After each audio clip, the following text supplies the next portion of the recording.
अस्सलाम वालेकुम dear student. जैसे हमने कल पढ़ा था इंट्रोडक्शन ऑफ बायोलॉजी, आज हम स्टार्ट करते हैं। नेक्स्ट पोर्शन है हमारा character of life. Characters of life, ज़िंदगी के क्या क्या कैरेक्टर्स हैं। कैरेक्टर्स ऑफ लाइफ, एक प्लांट या एनिमल्स है, जानदार, वो अपनी ज़िंदगी बसर कर रहा है, तो यही उनकी बॉडी के अंदर नॉर्मल जो कुछ कैरेक्टर्स हैं, नॉर्मल कुछ फंक्शंस हैं जो परफॉर्म होते हैं इस तरीके से लाइफ को मेंटेनेंस करने के लिए। मैंने आपको पहले बताया था लाइफ की कोई ख़ास डेफिनेशन नहीं है।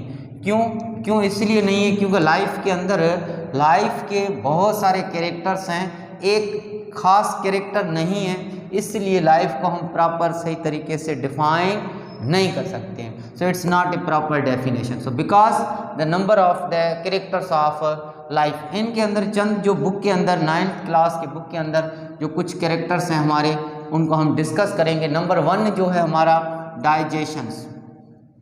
फर्स्ट ऑफ ऑल है what do you mean bye digestions. Digestion से क्या मुराद है? सबसे पहले हम डेफिनेशन लिखते हैं। The process of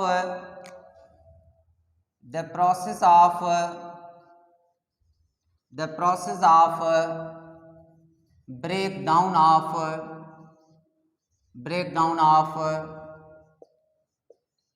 large food particles into smaller pieces, या हम कहते हैं मॉलिक्यूल्स। अब देखें डाइजेशन क्या है। What do you mean bye digestion? हाजमा। डाइजेशन मीन्स हाजमा जैसे हाजमे का निज़ाम है, डाइजेस्टिव सिस्टम। अब नंबर 1 जो है डाइजेशन कैरेक्टर्स है लाइफ का। आप देखें लाइफ को मेंटेन करने के लिए ऑर्गेनिज्म की बॉडी के अंदर, जानदार की बॉडी के अंदर एक प्रोसेस होता है, डाइजेशन प्रोसेस। अगर ये डाइजेशन प्रोसेस नॉर्मल नहीं परफॉर्म हो रहा है तो लाइफ जो है एक डिस्टर्बेंस हो जाएगी, और लाइफ जैसे डिस्टर्ब होगी तो यानी यकीनन आप देखें ऑर्गेनिजम्स जो है उनकी यानी हेल्थ जो ख़राब हो जाएगी। तो इस तरीके से हम कहते हैं नंबर 1 कैरेक्टर डाइजेशन प्रोसेस। इसके अंदर क्या होता है? The process of the break down of food particles. Food जो बड़े फूड के पार्टिकल्स होते हैं वो ब्रेक डाउन हो जाते हैं स्मॉलर फूड पार्टिकल्स के अंदर बाय एंजाइम की मदद से। एंजाइम चैप्टर है हमारा, आगे हम डिस्कस करेंगे। एंजाइम की मदद से, एंजाइम केमिकल सब्सटेंसेस है जो क्या करता है, फूड की ब्रेक डाउन करता है। तो इसमें आप देखें मैक्रो मॉलिक्यूल्स जो हैं, लार्ज मॉलिक्यूल्स कन्वर्ट होते हैं स्मॉलर मॉलिक्यूल्स के अंदर। स्मॉलर मॉलिक्यूल्स के अंदर कन्वर्ट होते हैं।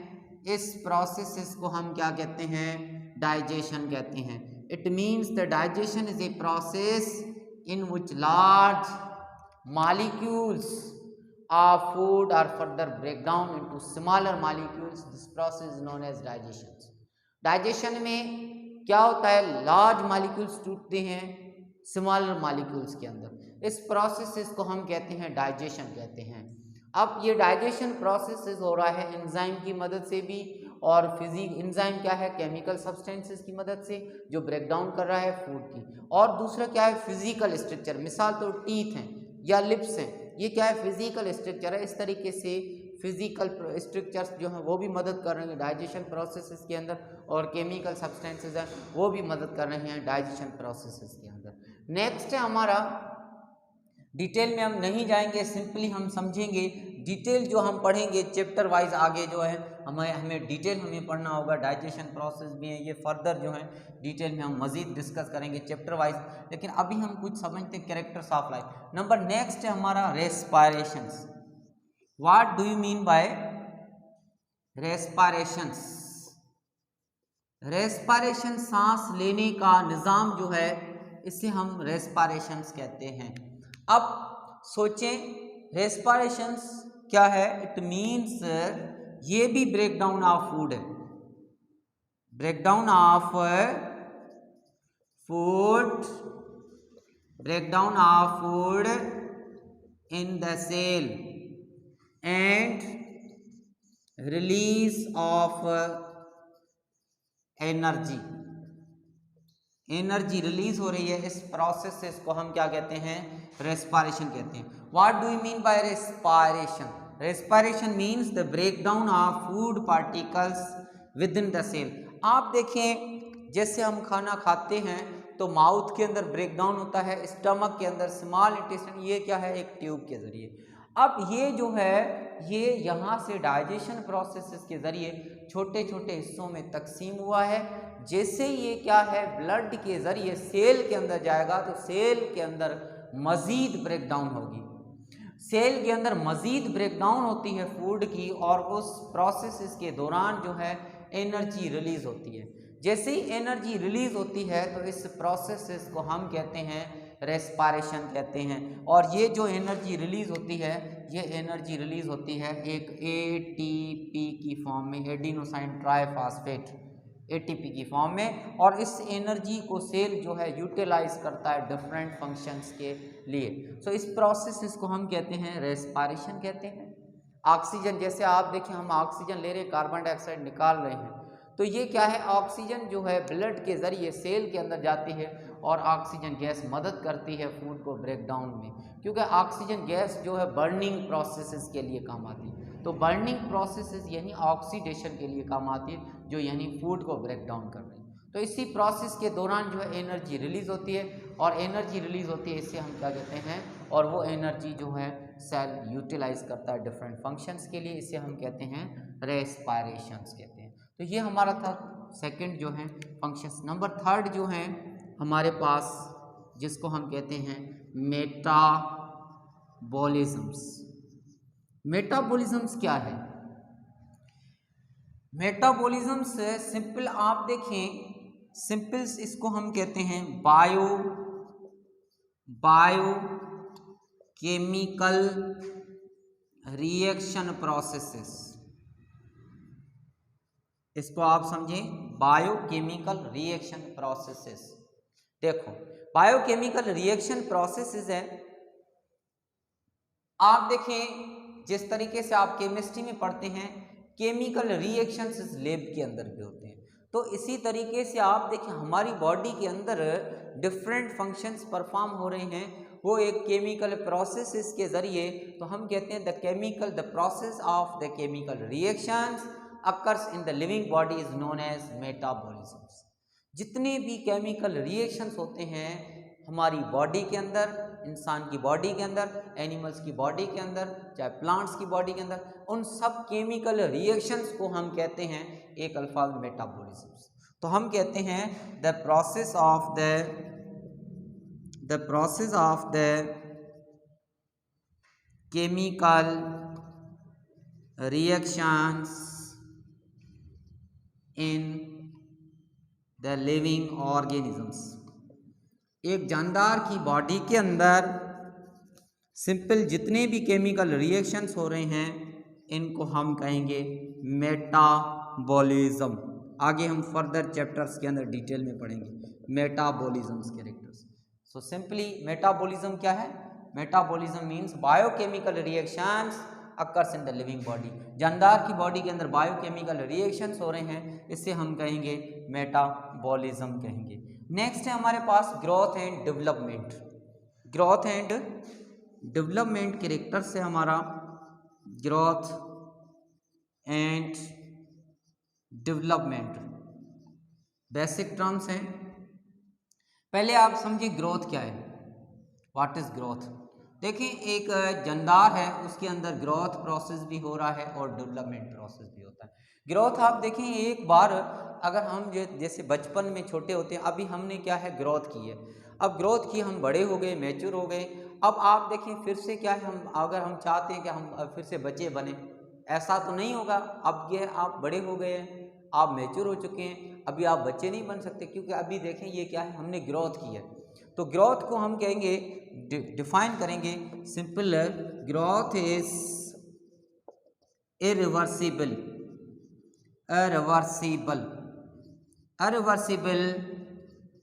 Change in size size, structures in living organisms, in living organisms. जानदार की बॉडी के अंदर एक इरिवर्सिबल जो चेंज आ रही है उनकी स्ट्रक्चर में, साइज में, मास में, वेट में, सब चीज़ों में जो इरिवर्सिबल चेंज आ रही है, एक बार इरिवर्सिबल माने वापस ना, जिस कंडीशन में पहले थी उस कंडीशन में वापस ना आए, इससे हम कहेंगे इरिवर्सिबल चेंज। मिसाल तो आप देखें, जैसे ये हाथ है, हाथ की जो देखें ये ग्रोथ हुई है, अब मैं चाहूँ ये क्या है छोटा हो जाए, ऐसा नहीं होगा, एक बार ग्रोथ हो चुकी है, इरिवर्सिबल चेंज है इन साइज के अंदर भी, स्ट्रक्चर के अंदर भी, शेप के अंदर, तो इससे हम कहेंगे ग्रोथ कहेंगे। दूसरा होता है development. Development means functional change. Development means functional change. जैसे आप देखें, एक हम डेवलपमेंट बायोलॉजी के अंदर हम डिस्कस करते हैं, जैसे माँ के पेट के अंदर बच्चा होता है, वो आहिस्ते आहिस्ते एक एक महीने के बाद जो है, हर एक हफ्ते के बाद जो है उसके अंदर जो है फंक्शंस, ऑर्गन्स काम करना शुरू करते हैं। काम करना शुरू करते हैं तो यानी फंक्शंस उनके डेवलप होते हैं। जो फंक्शन डेवलप होते हैं इससे हम कहते हैं डेवलपमेंट। डेवलपमेंट ऑर्गेनिजम्स की ग्रोथ के साथ साथ डेवलपमेंट होती है। आप देखें, नर्सरी में होते हैं, केजी में होते हैं, छोटा बच्चा होता है, पैदा होता है, पप्पा अम्मी ऐसे नाम लेता है, फिर पढ़ता है ABC अलिफ बे, क्या है उनके यानी फंक्शनल जो है बॉडी के डेवलप होते हैं। आप देखें, नर्वस सिस्टम की डेवलपमेंट होती है, बच्चा सीखता है लर्निंग प्रोसेसेस के अंदर। और उसके अलावा आप देखें, जैसे चलता है बच्चा, गिरता है, फिर से चलता है, फिर से उठता है, फिर से चलता है, क्या है उनके अंदर स्केलेटन सिस्टम जो है, मस्कुलर सिस्टम है, ये भी क्या है डेवलप हो रहे हैं। और उसी के साथ साथ आप देखेंगे तो बच्चा जो है जैसे ही बड़ा होता है तो आप देखें, पहले जो है लिक्विड लेता है, फिर सॉलिड लेता है, सॉलिड के अंदर आप देखें फूड, बिस्किट वगैरह, उसके बाद गोश्त भी खा रहा है, वो भी हजम हो रहा है। तो ये क्या है, बॉडी के जो पार्ट्स हैं वो फंक्शनल जो हैं, फंक्शनल डेवलप हो रहे हैं, इससे हम कहते हैं डेवलपमेंट। डेवलपमेंट क्या है, the process of the functional change occurring in the living organisms. जो जानदार की बॉडी के अंदर जो फंक्शनल चेंजेस आती हैं, इससे हम कहते हैं development biology. So development. Next है हमारे पास एक्सक्रिएशंस। एक्सक्रिएशंस सिंपली आपको बताता हूँ। Excretion means the process of removing of waste product. Excretion को हम कैसे डिफाइन करेंगे, the process of the removing of the waste products. देखो, रेस्पायरेशंस, ये हमारे पास excretions. Excretion means removal, the process of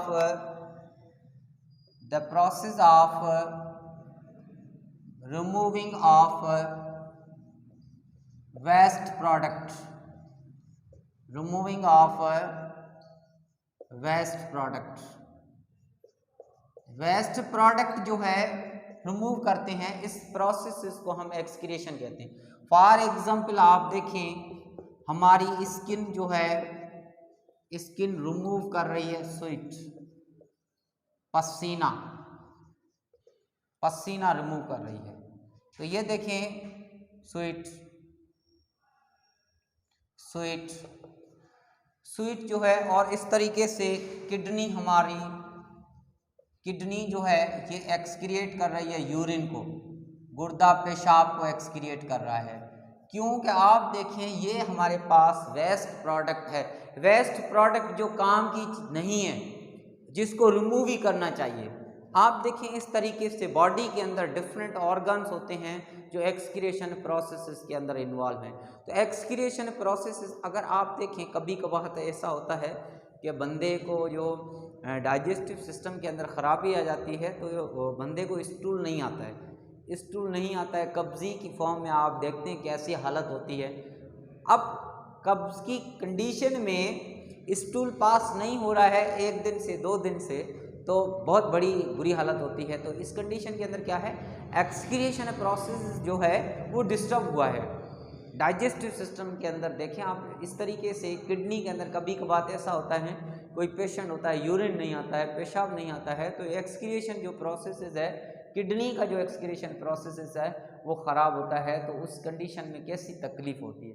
तो हम कहते हैं ये एक्सक्रिएशन जो प्रोसेस है, the process of removing of waste product, waste product को रिमूव करने के लिए जो प्रोसेस है वो इन्वॉल्व होता है, इसको हम कहते हैं एक्सक्रिएशन। एक्सक्रिएशन माने जो बेकार जो मवाद जो है उसको रिमूव करना, टॉक्सिक सब्सटेंसेस हैं, वेस्ट प्रोडक्ट जिसको हम कहते हैं, वेस्ट प्रोडक्ट को रिमूव करते हैं, इस प्रोसेस को हम एक्सक्रिएशन कहते हैं। नेक्स्ट है हमारे पास इरिटेबिलिटी। इरिटेबिलिटी क्या है? इरिटेबिलिटी सिंपल है, इरिटेबिलिटी को आप सेंसिटिविटी भी कहेंगे। आप देखिए कोई चीज़ चोट लगती है तो यानी ऑर्गेनिजम्स क्या है, महसूस करता है, जानदार महसूस करता है क्या, यानी आप बैठी हैं। Irritability means response of organisms. Simple what do you mean bye irritability? Irritability means response of organism toward stimuli, toward stimuli. आप देखें जिस तरीके से यहाँ से आवाज़ सुनाई दे रहा है, आवाज़ जो है एक दिमाग तक पहुँच रहा है और ये क्या है वापस जो है जानदार जो है रेस्पॉन्स देता है उसी साउंड की तरफ, उसी आवाज़ की तरफ रेस्पॉन्स देता है। तो ये क्या है हमारे पास इरिटेबिलिटी है।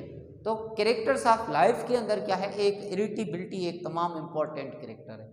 जैसे आपको कोई इंजेक्शन डॉक्टर मारता है तो आपको दर्द महसूस होता है, तो ये क्या है एक यानी एक सेंस ऑफ फीलिंग है, सेंस ऑफ फीलिंग जो है इससे हम कहते हैं इरिटेबिलिटी। आप देखिए touch me not plant, touch me not plant को कोई भी इंसान हाथ से ऐसे टच करता है तो उसके यानी लीफ जो हैं वो श्रिंक हो जाते हैं, सुखड़ जाते हैं, क्या है और इरिटेबिलिटी की वजह से। जैसे सनफ्लावर है, सनफ्लावर सन की तरफ मूव कर रहा है, इरिटेबिलिटी, ड्यू टू इरिटेबिलिटी।